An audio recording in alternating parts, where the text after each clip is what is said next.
Welcome into another episode of Three's a Crowd. I'm Preston Vargas, once again riding solo today. Eli will be back in the next week or so.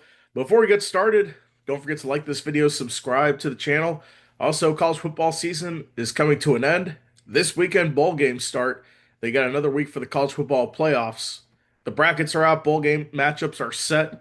So join us in our college football bracket and bowl mania challenges. Those links will be in the description below. Well, let's get into this episode because there's a lot to talk about. We'll start with the Falcons and Buccaneers. They played last night, and it wasn't a good showing for the Buccaneers. They lost that game 29 to 28 off of Zane Gonzalez walk-off field goal. Kyle Pitts, he had 11 receptions, 166 yards, three touchdowns, and a total of like 45 fantasy points. So a solid outing for him. And the Buccaneers, they actually led this game like 28 to 14 in the fourth quarter. You blow that lead with Kirk Cousins converting. I think they had him like third and 28. They get 14 yards, fourth and 14. They convert again before it sets up Zane Gonzalez to kick the game-winning field goal. Now, what that means in the NFC South race is that the Carolina Panthers now have a half game lead over the Buccaneers in that division. And the Buccaneers, 2.5 games out of the wild card. The path to the playoffs in the NFC South is to win the division. So now the Panthers have the lead in the division. Let's take a look. They play the Saints at home. I'm sorry, on the road this Sunday. The Panthers do. So, and the Buccaneers just lost to the Saints at home on a short week. Let me talk about the Buccaneers for a second. Like I said, they lost to the Saints at home last week, and then 4 days later you lose to the Falcons. Both teams have nothing to play for. Their season's done. Both eliminated from playoff contention. And you do that. You know what Atlanta did the same time period before they played the Bucs? They got blown out 37 to 9 at home to the Seattle Seahawks. And before that, lose to the New York Jets on the road. So were games that you should have won. They were they were up there for you to win. Now your back's against the wall. You had to play a Panthers team twice who has overtaken the division twice in the last 3 games of the season. I don't know how you're gonna be able to get that done with the Dolphins sandwiched in between. And let's not forget the Dolphins are have won four straight. They play Pittsburgh Monday Night Football. We'll see how that game goes. But the Dolphins are a team that's looking to steal a wild card spot in the last few weeks after starting off poorly. But the Buccaneers, they need to wake up.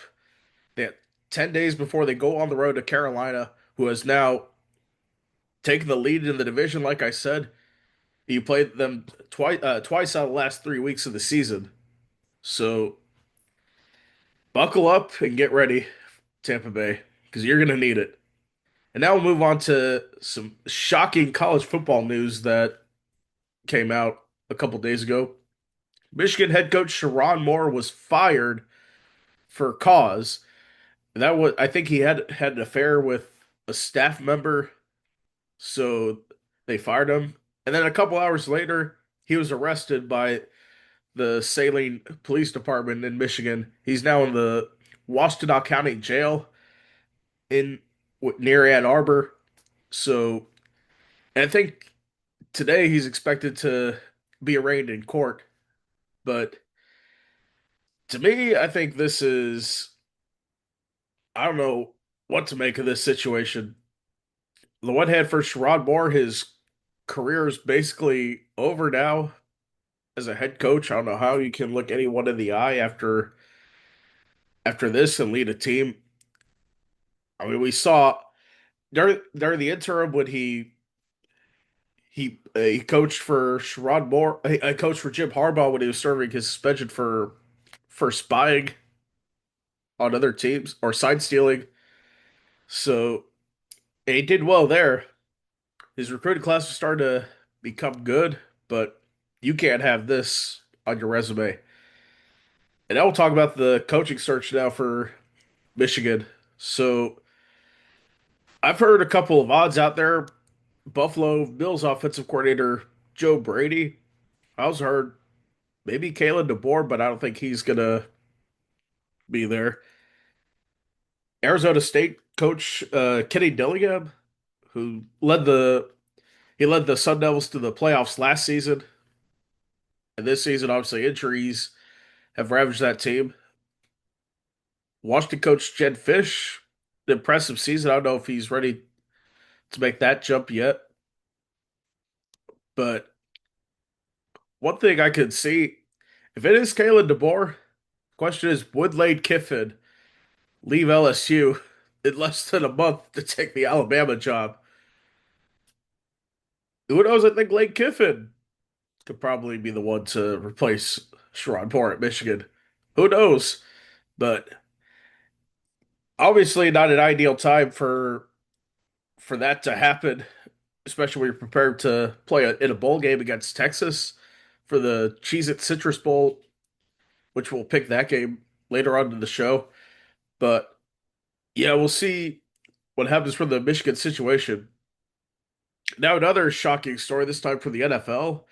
Philip Rivers is coming out of retirement after 5 years to play quarterback for the Indianapolis Colts. Now, this comes in the wake of Daniel Jones going out for the season with that torn Achilles in the loss to Jacksonville. Riley Leonard came in to replace him, and he's now dealing with the knee injury. But the good news is that Riley Leonard practiced in full. But I think if I were the Colts, I would start Riley Leonard, the guy that's been in your building for the since the preseason. But I think he was either undrafted or picked high in the draft or picked late in the draft. I think if you have Riley Leonard, I think you should stick with him. He knows the system already, and not saying that Philip Rivers doesn't, because he was his quarterback. Shane Steichen was his quarterback coach when he was with the Chargers back in the late 2010s. So yeah, I think you stick with Riley Leonard there because you got a 44-year-old quarterback, a grandfather, mind you, and yeah, I think you might as well stick with Riley Leonard in this situation. Let me see. He was a sixth round pick by the Colts. So we'll see how it goes for him. They play the Seattle Seahawks this week. Obviously a ferocious defense that you don't want to play at any time, but and this is on the road, mind you. It's in a rainy situation. It's going to be a tough one. So if I had to make a pick on this game, I think the Seahawks win this one comfortably. And I don't think Rivers has a good game. But it is a good story. It would be a good story if he somehow went in there and won and somehow led the Colts to the playoffs and maybe even a Super Bowl. So that's the one thing about that class of '05. I think it was, or I think it was '04. Anyway, whatever that quarterback class was with Eli Manning, Ben Roethlisberger, Philip Rivers, he was always the odd man out because well, he didn't win the Super Bowl. And he's the only one of those quarterbacks to have not won. If he comes back, leads the Colts to a Super Bowl, that would be very interesting.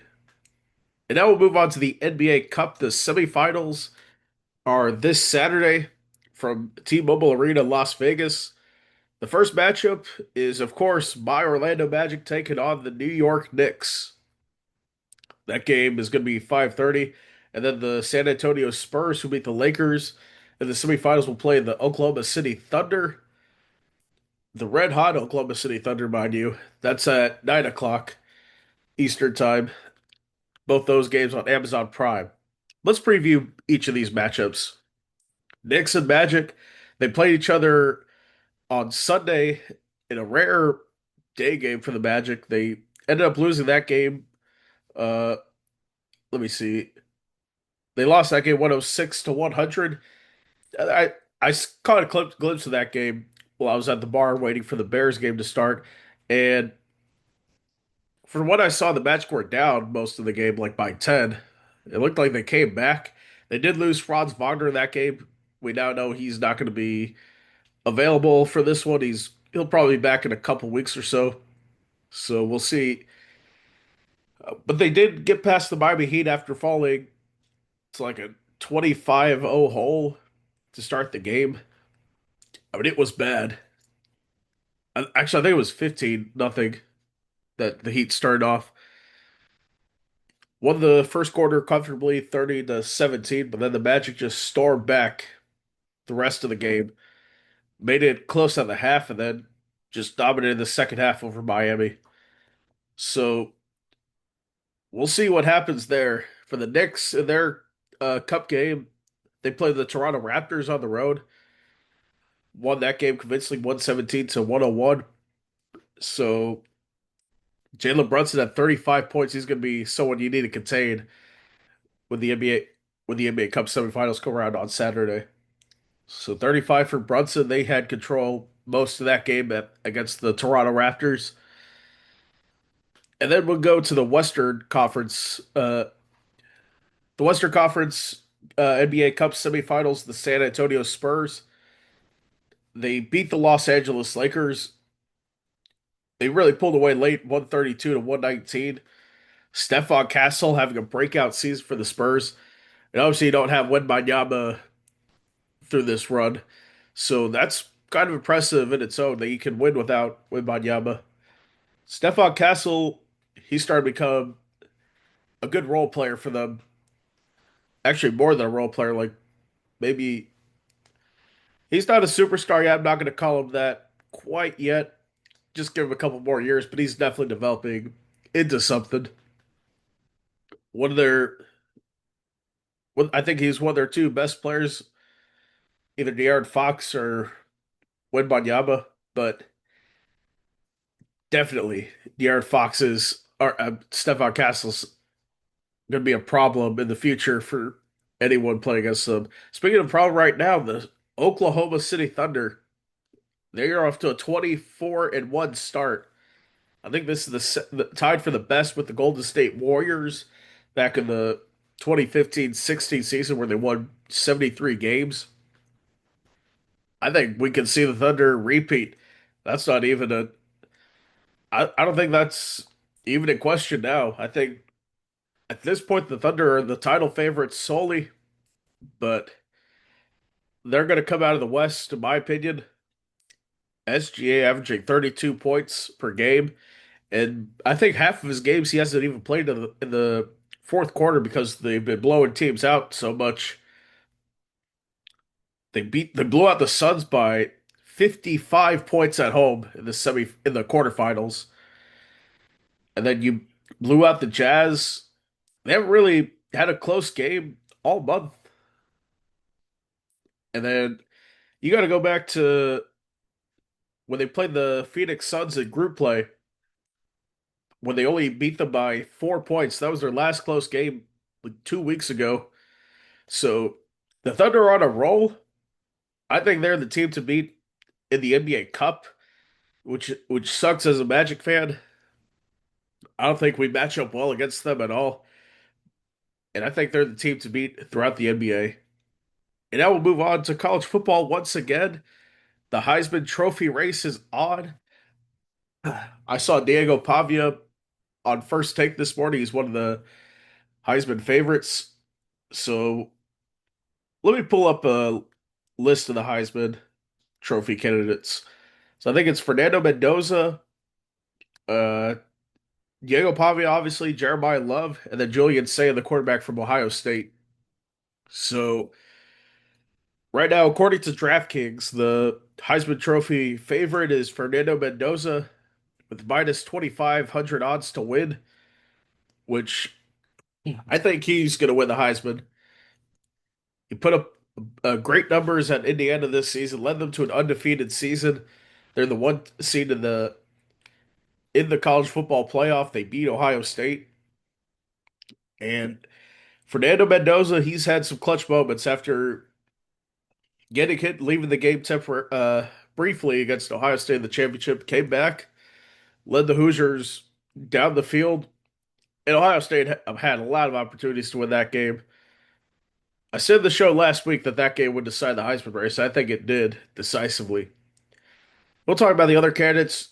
Uh, Mendoza's main competitor, Diego Pavia, the quarterback from Vanderbilt, leading them to their first 10-win season in school history. And yeah, I think he's put up some incredible numbers as well. Got some big results against LSU when they were top 10 at the time when they beat them. And then some other good results. Obviously, playing in the SEC, you have some great results in the end. And he is definitely one of the best players for that team. Then Jeremiah Love, the running back from Ohio State, at plus 2,500 odds. I think he's one of the best. He is the best running back in college football right now. There's no question. I think when the draft comes in April, he's gonna hear his name called in the top 10 for sure, depending on which team needs him. And then Julian Sayin, I think he's either a redshirt freshman or a sophomore. He's young, so and another incredible. He had an incredible season with the weapons that they have at Ohio State. So Julian saying he's got a good playoff. He's got a big playoff run coming, trying to go back to back as the national champions at Ohio State. Now we'll get into our other headlines. All of them are going to be from baseball. Some big free agency dominoes.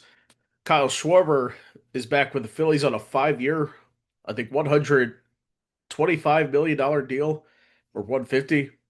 Edwin Diaz was traded from the Mets to the Dodgers.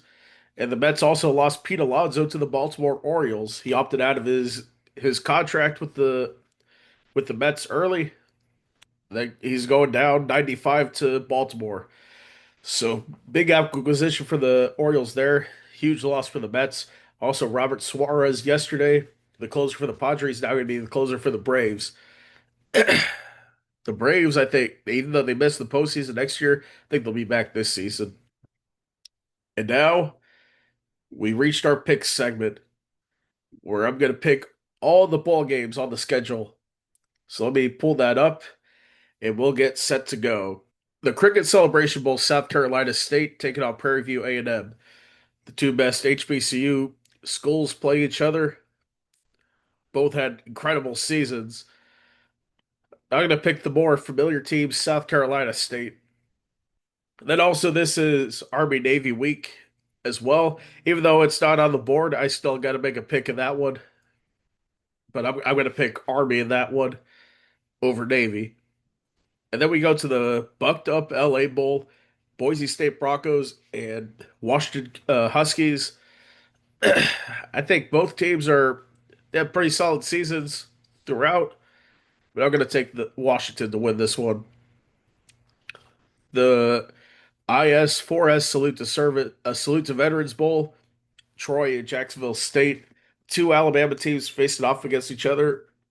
I believe this is the one that's played in Montgomery, so a big neutral site game for both those schools. I'm going to take Troy, who's been the better team all season. The Staff DNA Cure Bowl, Old Dominion in South Florida, being played in Orlando. I'm going to pick the USF Bulls. I think they've been the much better team. They got more of a home field advantage playing just 90 minutes up the road. I'm taking the Bulls. The Louisiana Raging Cajuns, Delaware Blueheads. Delaware making their first season in FBS, finished 6-6, qualified for a bowl game. And I think it's gonna be Louisiana, the more veteran team to win this one. Then the Myrtle Beach Bowl, the champions of Conference USA, Kennesaw State, versus the champions of the MAC, Western Michigan. Big game for both those teams, but I'm gonna pick Kennesaw State. The Union Home Mortgage Gasparilla Bowl, two solid uh two solid programs, one of the best group of five programs. Memphis taking on solid outfit in the ACC, NC State. I think for me, I'm gonna take NC State in this one. Then we got some playoff matchups, first round playoffs. I'm gonna do a full bracket reveal later of who I'm gonna pick. but I think this is gonna. I'll pick these games right now. Alabama and Oklahoma. It's obvious for me. Oklahoma. They won the first matchup between these two teams in Tuscaloosa. They're playing in Norman. I'm taking Oklahoma. Then Miami and Texas A&M. In my opinion, Texas A&M. They were the best SEC team until they lost their last game to Texas. So I would have picked the Aggies in this one. And then we got the Tulane Green Wave and Ole Miss Rebels. When they first played each other, the Rebels beat them by 35. I don't think it's going to be that bad this time around, but I'm still taking the Ole Miss Rebels. Then the last first round matchup, we got James Madison, the Sun Belt champions, taking on Oregon. I've said already how bad the ACC tiebreakers were to have James Madison in this position. So nothing against James Madison, but I'm going to go with the Oregon Ducks. Uh, Washington State taking on Utah State. Two 6-6 teams play each other in the famous Idaho Potato Bowl. uh, I think two future Pac-12 members. I'm going to pick Washington State. The Toledo Rockets taking on the Louisville Cardinals. For me, this is no contest in the Boca Raton Bowl. I'm taking the Louisville Cardinals. New Orleans Bowl, Western Kentucky versus Southern Miss, one former Conference USA matchup in Southern Miss. They're taking on a current Conference USA member, Western Kentucky. But Western Kentucky has shown that they're a good team this year. I'm picking them to win. UNLV taking on Ohio in the Scooters Coffee Frisco Bowl. That game is being played at the Cowboys practice facility because the stadium they usually play at, Toyota Stadium, is undergoing a renovation. So we'll see how it goes there. I'm going to take UNLV. They're the more solid team. Christmas Eve, California versus Hawaii. I think California will win this one on the road, playing Hawaii. Even though it's home field advantage for the Rainbow Warriors qualified for a bowl game. Obviously, this is the one that they traditionally play out when they qualify. But still taking the Golden Bears of California. Central Michigan and Northwestern in the Game Above Sports Bowl. I still don't know where that game is. Actually, no, I think it's in Detroit. But still, I'm taking the Big Ten team, Northwestern. Then New Mexico taking on Minnesota in the Raid Bowl. I think that's at the Diamondback Stadium for some reason. I'm still going to go with the Minnesota Golden Gophers. The FIU Panthers back in a bowl game in the ServPro First Responder Bowl. They take on American Conference team UTSA. I believe that game's at on the campus of SMU. So I think it's going to be more of a home field advantage for UTSA in that one than the Go Bowling Military Bowl. Uh, Pittsburgh and East Carolina. I think this will be a close game. Both teams solid in their respective conferences, but obviously the ACC was in a better conference. Pittsburgh was trying to go for that playoff spot in the last couple weeks.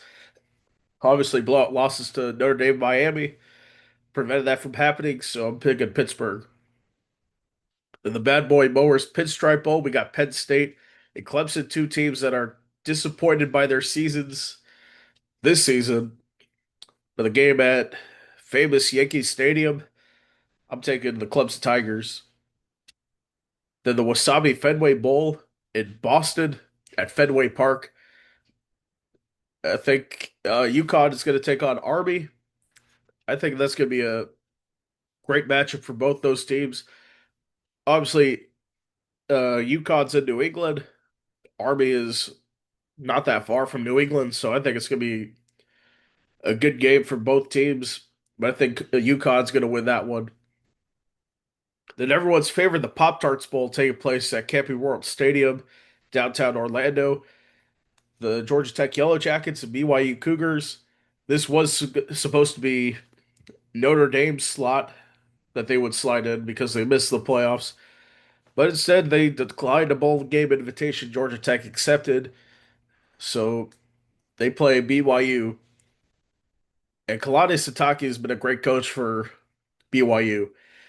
They're two losses away from making the college football playoffs, in my opinion. And they didn't get blown out both times. I think that BYU would have been in. So I think the Cougars are going to win this one. And then the Snoop Dogg Arizona Bowl, one of the best named bowl games in my opinion. The Miami of Ohio Redhawks at Fresno State Bulldogs.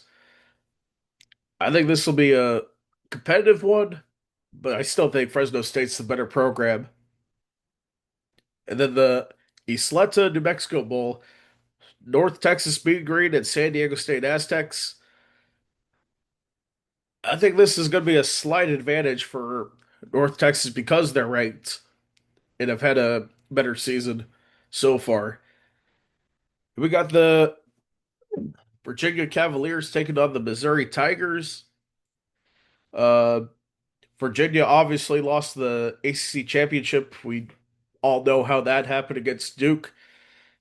And then Missouri solid start to the season. Obviously, SEC play got in the way of that start, and they finished 8-4. I'm gonna take Virginia on this one. They know they should have won the ACC. They had opportunities to against Duke, went to overtime, and ended up losing that one. Then the Kinder's Texas Bowl. This one in Houston between LSU and Houston. So little home field advantage for the Houston Cougars. They're having one of their better seasons since their best season since joining the Big 12 a couple years ago. So and then going against an LSU team that still has talent, mind you, but they're more depleted right now. But I'm gonna go with Houston to win this one. The J Lab Birmingham Bowl. This is a game where Georgia Southern didn't have an opponent, so they had to call up 5-win App State, who's in the same conference as Georgia Southern, and they'll play in a bowl game against each other. So interesting circumstances there. A rare conference game in a bowl game. We had that last year with Colorado and BYU, but this game they had to pick App State out of thin air just to play this game. So I'm taking Georgia Southern for that reason. The Coastal Carolina Chanticleers taking on the Louisiana Tech Bulldogs in the Radiance Technologies Independence Bowl. That's games usually in Shreveport, and I think that's gonna be a more home field advantage for Louisiana Tech. I'm taking them. The Liberty Mutual Music City Bowl, Tennessee taking on Illinois. Like I said, no contest here. Tennessee wins. That's a home field advantage for them for sure. Valero Alamo Bowl. We got USC taking on TCU. And USC is an underrated team, in my opinion. They came close to making the college football playoff. If they had some other results go their way, they're 16 right now. I think the USC Trojans beat TCU. The ReliaQuest Bowl, that game's in Tampa between Iowa State and Vanderbilt. Obviously, always a good bowl game there. But I'm going to take Diego Pavia and Vanderbilt to win this one, his final collegiate game. Then we got the ACC champions Duke taking on Arizona State in the Tony and the Tigers Sun Bowl. I think this could be a competitive game, but I think the ACC champions get it done. Then we got the Cheez-It Citrus Bowl. The Sherrone Moore Michigan Wolverines taking on Steve Sarkisian and the Texas Longhorns, who thought they should have made the college football playoff. So I think if you're asking me for a winner between these two teams, it's got to be Texas. Michigan doesn't have a coach right now, so I think Texas will win this one with Arch Manning. The SRS Distribution Las Vegas Bowl, we have Nebraska and Utah. I think for me, this one, there's more of a home field advantage for the Utah Utes being just up the road from Las Vegas. I'm taking them. Then we got the college football playoff quarterfinal. Ohio State taking on the winner of Miami and Texas A&M. I picked Texas A&M. They would play Ohio State. I'm gonna take Ohio State over A&M. They're the much better team. Then we have Oregon and Texas Tech in the Orange Bowl. I think this is a tough game to pick, to be honest. But for me, I think it's gonna be give me Texas Tech by a field goal. Then we have Alabama, Oklahoma. The winner of that game versus Indiana. Indiana, the best team in college football, hands down. Give me them because I picked Oklahoma. I don't think Oklahoma can get past Indiana. Tulane and Ole Miss going up against Georgia. Like I said, actually, give me Georgia. Then Lockheed Martin Armed Forces Bowl, Rice versus Texas State. Rice is a 5-7 team that qualified for a bowl game. I'm taking Texas State. The AutoZone Liberty Bowl, Navy and Cincinnati, two former or this was a former conference matchup between these two teams. Cincinnati, former American member, they played Navy a lot, but has a better season at 9-2 as of as we're recording. So I'm taking Navy. Wake Forest taking on Mississippi State. Mississippi State is another team that had to be drawn out of the 5-7 bunch to play a bowl game. So for that reason, I'm taking Wake Forest. So we have the Trusted Will Holiday Bowl. This is the last of the regular bowl games we'll pick. Arizona taking on SMU. I think this is going to be a tough matchup for SMU in this one. They had a good season, but Arizona's going to win.